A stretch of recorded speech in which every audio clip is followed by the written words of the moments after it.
Welcome to another episode of Fentress Film Session. Today I'm going to take a look at Oregon State's beatdown of USC, a game that saw the Beavers rack up 535 yards of total offense, 322 yards rushing, 213 yards through the air on a very efficient 15 of 19 from Chance Nolan. Clearly this was a huge victory for the program. They are now 3-1 and sit just 3 victories away from becoming bowl eligible for the first time since 2013. The million-dollar question here is, does this victory signal that the Beavers are back, or was it simply an upset against a dysfunctional USC program? Let's begin with the run game dominance that saw B.J. Baylor amass 158 yards on just 23 carries. That said, most of the credit goes to the offensive line and the tight ends who did an amazing job blocking in this game. The coaching staff did a good job as well, mixing things up. They ran fly sweeps. They got some reverses in there. They ran straight ahead. They worked the edges. They had USC on its heels, not knowing what was coming, when it was coming. They had a very masterful game plan, and the players executed it to near perfection. Let's take a look at 2 plays that for me stood out the most. Okay, this is early in the game. B.J. Baylor along the left side almost looked like a flag football game. There's no one out there. Let's run it back and take a look at it. Oregon State's offensive line completely mauled USC. Let's focus here on left guard Jake Levengood and left tackle Joshua Gray. The first thing they're going to do is completely annihilate the defensive tackle right there. And then, as you can see, they've already cleared that side, and the tight end's going to go get a safety. But at the last second, Gray is going to go to the backer, second level, and take him out. And look at this lane. Baylor has reached the line of scrimmage, and there's nobody near him. And the closest guys to him are either behind him or being blocked ahead of him. That leads to a very relatively easy 15-yard gain. Okay, this play is more straight ahead, but it's just amusing to me. Did you see that giant hole open up like that? Let's take a look at how that happened. First, the left side is going to dominate once again. They're going to take 2 guys and turn them around and completely take them out of the play. You're going to be able to read their numbers, which you should not be able to do if you're playing good run defense. Also, look at the right side. You have 2 tight ends there and a receiver. They're all going to match up with bodies and get out on them. Plus, the right tackle is going to crash down all the way to the other side of the line and get a linebacker. It's beautiful to watch. First, watch the left side. See what I said? They turn those guys around. 2 Trojans are going to the ground. 2 are being turned completely around to where we can read their numbers. Now let's look at the right side.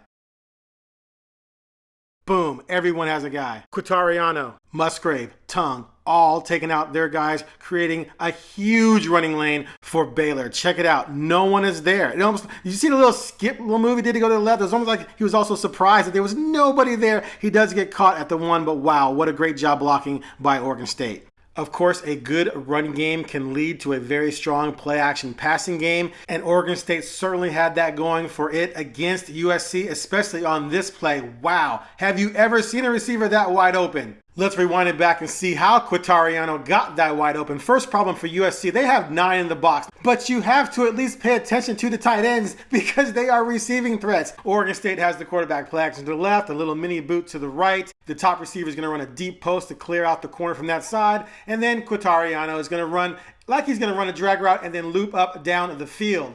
What's crazy here is I get that they went for the play action. That's fine. But you have 9 guys up there and not one decides to cover the tight end. At the very least, you're supposed to jam the tight end as you're reading the play. And they just let him run right by them. Regardless of the fact that USC made a mistake, that's still great design by Oregon State to fool USC. Now, clearly it's great to be able to run all over a team and then use that to set up your play action passing. But can you stand in the pocket and deliver strikes? It looks like Oregon State has a kid in Chance Nolan who can get that done. This is a flat-out strike under pressure. Let's take a closer look at what he does that I find to be pretty impressive for a young quarterback. Okay, from left to right, you have a hitch route, a seam route. Then on the right side, you have 2 posts. Although it looks like the top receiver might curl it up. It's hard to tell because this is not an all-22, but Lindsey definitely has a post. And there's a swing in there as well. The play starts. Nolan goes through his reads. And clearly right here, he wants to go to the right side of the field. However, the right tackle is getting beaten. The end is going to bear down on Nolan. I put a line under his feet to show that he is on the hash mark.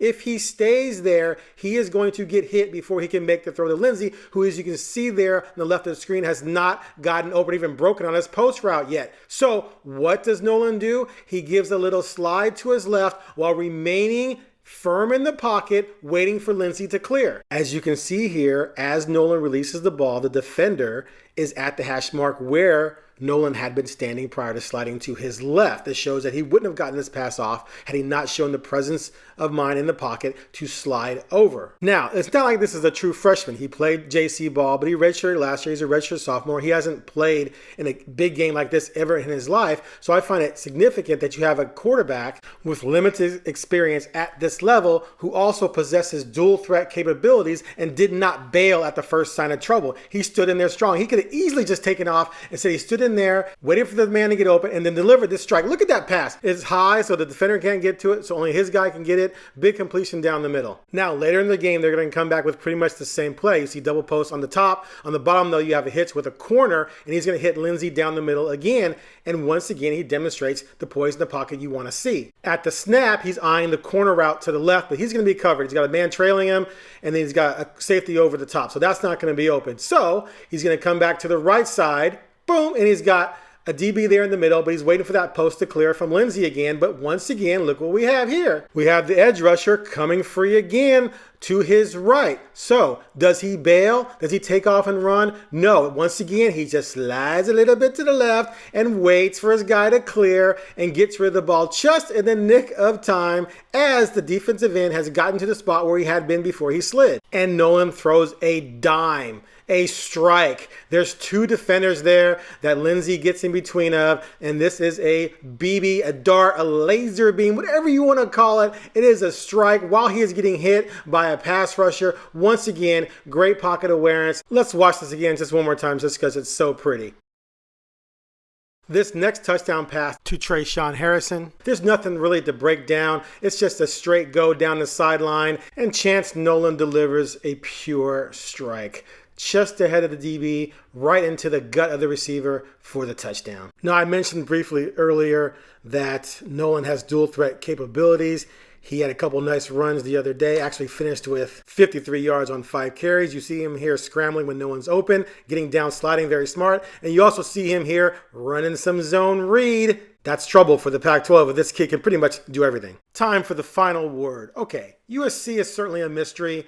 They're talented, but they're kind of a mess. But that doesn't really matter here. OSU was flat out better. This was a better coached team in Oregon State that took apart another team in every way imaginable. OSU's performance on the ground is legit. They're a dominant run team. They're going to be a problem for the entire Pac-12. They lead the conference in rushing yards per game at 226, and they're averaging 5.8 yards per carry. Baylor is a very nice back for sure, but the star here is the offensive line. They get after people, they are tenacious, they are clearly well coached, and they are intelligent. This week, they're going to host a Washington team that's 10th in the Pac-12 in rush defense, allowing 165.8 yards per game on the ground. When you have a dominant rushing attack, everything else should fall into place unless you have issues at quarterback, and the Beavers do not. At this point, it could be extremely difficult for Tristan Gebbia to wrestle the starting job away from Chance Nolan once Gebbia returns from his injury. He doesn't offer the athleticism and the speed that Nolan gives you from the quarterback position. Nolan also leads the conference in passing efficiency at 189. He is tied for the league lead with 9 touchdown passes to go along with just 2 interceptions. And he has a completion percentage of 72.3. That puts him on pace to contend for Pac-12 Offensive Player of the Year. I'm not saying that's going to happen. I'm just saying that those types of numbers translate to earning that type of accolade. So right now, Oregon State has it all going for them. There's a lot of football left. Who knows what's going to happen? But to me, there's no way this team's not going to qualify for a bowl. And they have a shot to maybe win 8 games. If this offense plays like this the rest of the season, who's going to consistently stop them? Anyway, that's it for this edition of Fentress Film Study. I enjoyed checking out the Beavers, and I hope to see more good action from them down the road so I can continue to have an excuse to watch their games over again.